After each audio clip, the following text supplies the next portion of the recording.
A very good morning to all my dear children. So, today we are going to learn about longitude and time. So, longitude, apart from locating places, it also helps in calculating the time. Now, how does it do that? We will read in the following paragraph. The best means of measuring time is by the movement of the earth, the moon, and the planets. The sun regularly rises and sets every day, and naturally, it is the best timekeeper throughout the world. Local time can be reckoned by the shadow cast by the sun, which is the shortest at the noon and the longest at the sunrise and sunset. So, the best way to calculate the time of any place is by the movement of the earth, the moon, and the planets. Now, since the sun is rising and setting every day, therefore, it is the best timekeeper. Timekeeper means it tells us the time. Now, the sun is not telling exactly, or the sun is not giving us the exact time, but we can roughly estimate as to what is the current time based on the shadow which is cast by the sun. So we know that the sun's shadow is the shortest at the noon time and longest at the sunrise and sunset. So the sun's shadow is longest at sunrise and sunset and shortest at the noon. So in this way, or this is one of the way by which we can find out the local time of any place. When the prime meridian of Greenwich has the sun at the highest point in the sky, all the places along this meridian will have midday or noon. So when the prime meridian of Greenwich has the sun at the most highest point in the sky, most highest point means at 12 noon. So what will happen? All the places on the prime meridian will have midday or noon. Now this I have tried to show you by the help of this figure, which is on the right hand side. The red line, which is showing prime meridian, is at the center and the sun is at the highest point in the sky. Now what will happen, that all the places on the prime meridian will have 12 noon because the sun is at the highest point. So the prime meridian will have midday throughout its meridian, not at just one place, but throughout the prime meridian it will have, all the places are going to have the same 12 noon time.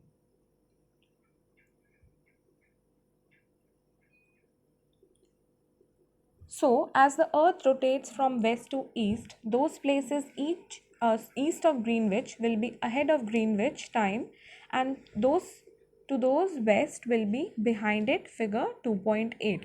Now, we will look at the figure 2.8 first. This is figure 2.8, which shows the time zones of the world. Now, here children, this time zone is very important, so please pay attention. Now the Greenwich is shown with the broken line in the center. So the Greenwich is in the center and it is shown with the help of broken lines. Now, keeping Greenwich at the center, we have two sides. We have west side and we have east side. So on my right will be east, on my left will be west. So the places or the countries which are towards the east side will be ahead of Greenwich. Ahead means whatever time will be there at Greenwich, all the places will be ahead. For example, if the Greenwich is having 12 noon, all the places towards the east will have 1 p.m., 2 p.m., 3 p.m., 4 p.m. and so on. Similarly, all the places or all the countries on the western side or the west side will be behind Greenwich time, and if it is 12 noon at Greenwich, it will have 11 a.m., 10 a.m., 9 a.m., 8 a.m. and so on. So this is what that paragraph is trying to tell us, that places which are on the east of Greenwich will be ahead of Greenwich time and places that are behind the Greenwich will be behind Greenwich time. So this is what that paragraph is trying to tell us. The rate of difference can be calculated as follows. The Earth rotates 360 degree in about 24 hours, which means 15 degree an hour or 1 degree in 4 minutes. Thus, when it is 12 noon at Greenwich, the time at 15 degree east of Greenwich will be 15 into 4, that is 60 minutes, that is 1 hour ahead of Greenwich time, which means 1 pm. But at 15 degree west of Greenwich, the time will be behind the Greenwich time by 1 hour, that is 11 am. Similarly, at 180 degree, it will be midnight when it is 12 noon at Greenwich. We'll come to that point later on. Now we will try to understand what this calculation is trying to tell us. Now we are finding out the rate of time difference here. We know that to complete one complete rotation, the Earth is taking 24 hours. Now this one complete rotation is of 360 degree. So we can say that for a complete 360 degree rotation, Earth takes 24 hours. So one complete rotation, that is 360, and it is taking 24 hours to do that. So we will find out in 1 hour how much the Earth is moving. In 24 hours, 360, one complete circle it is making. So in 1 hour, how much the Earth will rotate, that we will find out. So we will do that by dividing 360 by 24. So we are dividing 360 by 24 and the value which we are getting is 15 degree. So in 1 hour, the Earth will only rotate 15 degree. Another way of writing this will be that in 60 minutes, 1 hour is what? 60 minutes. So the another way of writing this is that in 60 minutes, the Earth is the Earth is moving 15 degree. In 60 minutes, Earth is moving 15 degree.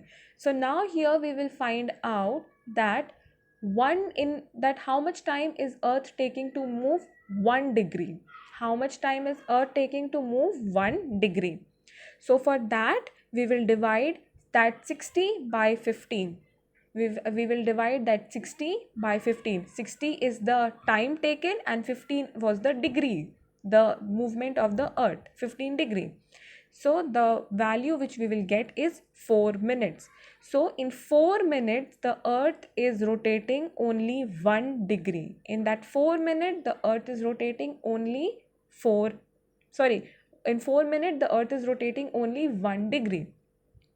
Now what we are doing with this 4 minute, we will see in the next slide. Now to find out the time at any place, we need to multiply the given longitude with that 4 minutes. So whatever longitude will be given, we have to multiply it with this 4 minutes to find out the time at any longitude.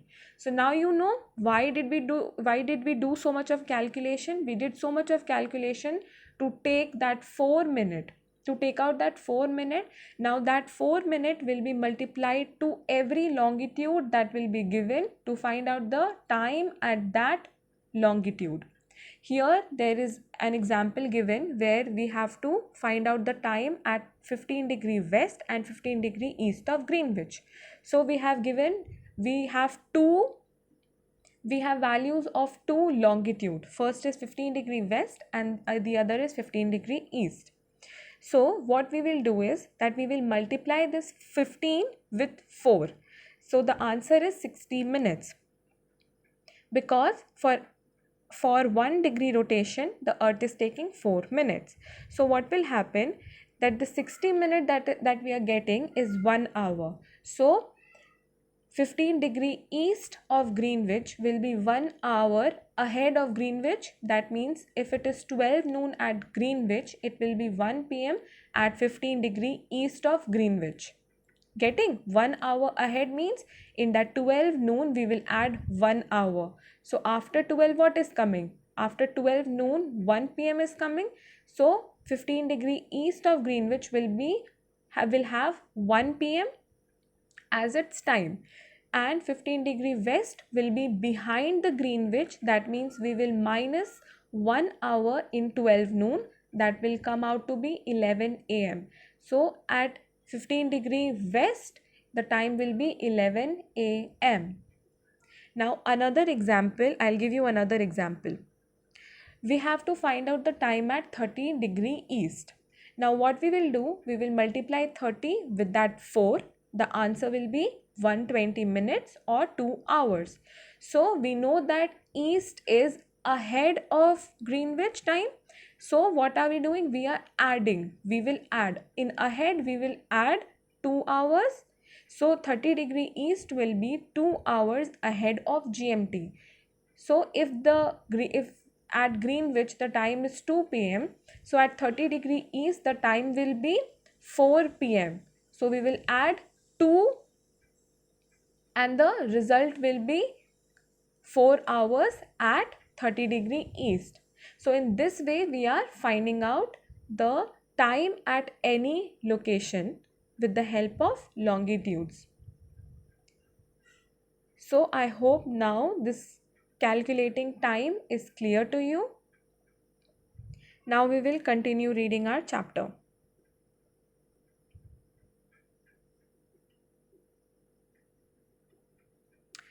So in the last it is written that similarly 180 degree will be midnight when it is 12 noon at Greenwich. So we know that 180 degree is the anti-meridian, or it is the opposite of the prime meridian. 180 degree meridian is the opposite of prime meridian.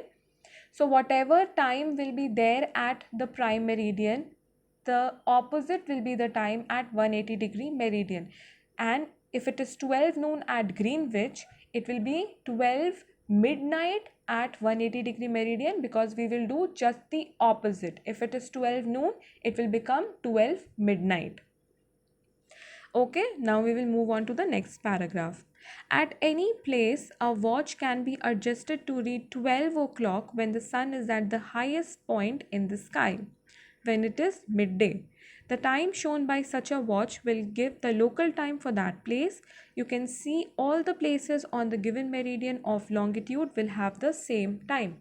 So the local time of any place can be fixed by looking at the position of the sun in the sky when it is at the highest point. So at the highest point, the time is always 12 noon. So a watch can be fixed by looking at the position of the sun in the sky. So this will give the local time of that place for the entire country. For example, if now it is 1 o'clock, so in the entire country of India it will be 1 o'clock only. It won't be 2 p.m. or 3 p.m. So that is only what this paragraph is trying to tell us, that the time shown by the watch is giving us the local time of the entire country and not just one single place. Now, why do we have a standard time? The local time places which are on the different meridians are bound to differ. For example, it will be difficult to prepare a timetable for the trains which cross several longitudes. Now the question arises that why do we have a standard time? We know that most of the countries have one or more longitudes passing through them. So the local time of such places will be different if they are following their own, if they are following their longitudes, the time will be different. So it will create a problem for those many people who are making schedules for railways, airways or communication, etc.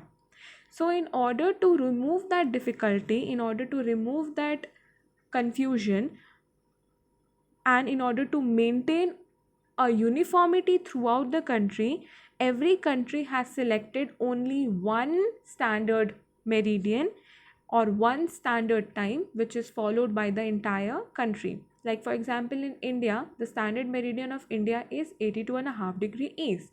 So the entire country is following the time which is on that meridian.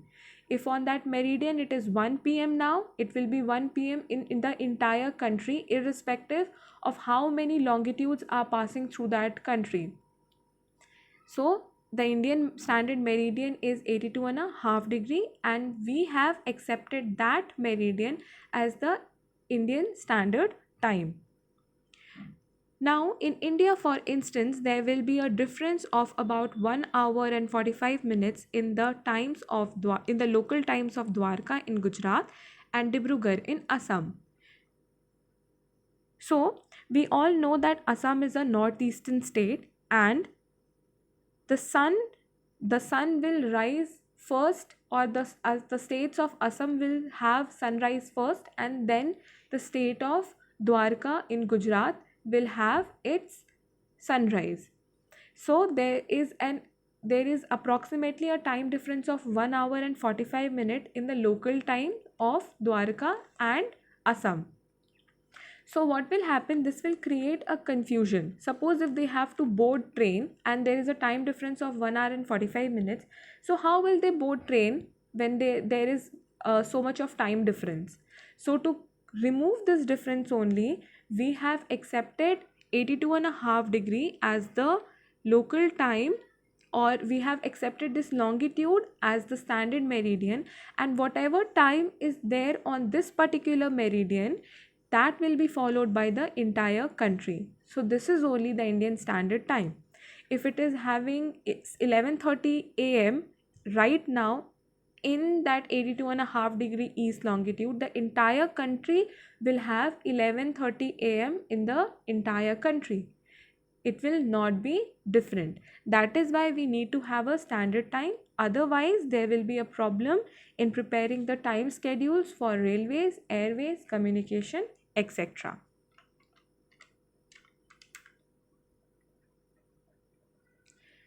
Now we will move on to the last page.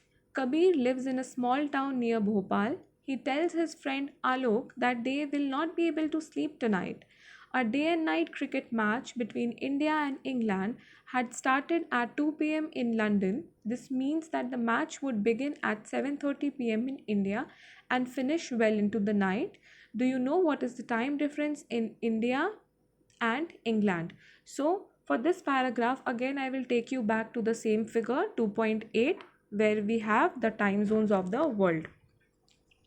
Now we know that Greenwich is at England. Greenwich is passing through England, and the time difference between India and England is 5 hour and 30 minutes. Now how are we calculating this time? I'll show you. See where I have written 1, 2, 3, 4 and 5. You will count the number of the boxes. So first place where 1 is written, that is 1 box. At the place where 2 is written, that is second box. At the place where 3 is written, that is the third box. At the place where 4 is written, it is the fourth box. And at the fifth place where the box is given, it is the fifth block. So as you can see, India is on the fifth block. India is on that fifth block, and see where India is there, it is written plus 5.5. So if we are calculating these blocks from Greenwich, it will come out to be 5.5. You calculate it for yourself. 1, 2, 3, 4 and 5. So we can say that India is ahead of GMT or Greenwich Mean Time by 5.5 hours. So this is how that time difference is coming. Time difference between GMT and IST is 5.5 hours, because India is 5.5 hours ahead of GMT. That is why it is written plus 5. So if the match is starting at 2 p.m. in London, we will add 5.5 hours in that 2 p.m. So it will be 7:30 p.m. So the match in India will start at 7:30 p.m. because India is 5.5 hours ahead of GMT, and in the case of ahead, we were adding the hours. So we will add 5.5 hours to 2 p.m. It will become 7:30 p.m.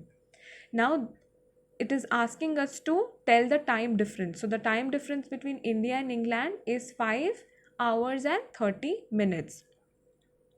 The India, located at east of Greenwich at 82.5 degree east, is 5 hours and 30 minutes ahead of GMT. Like I said, that India is ahead of GMT by 5 hours and 30 minutes.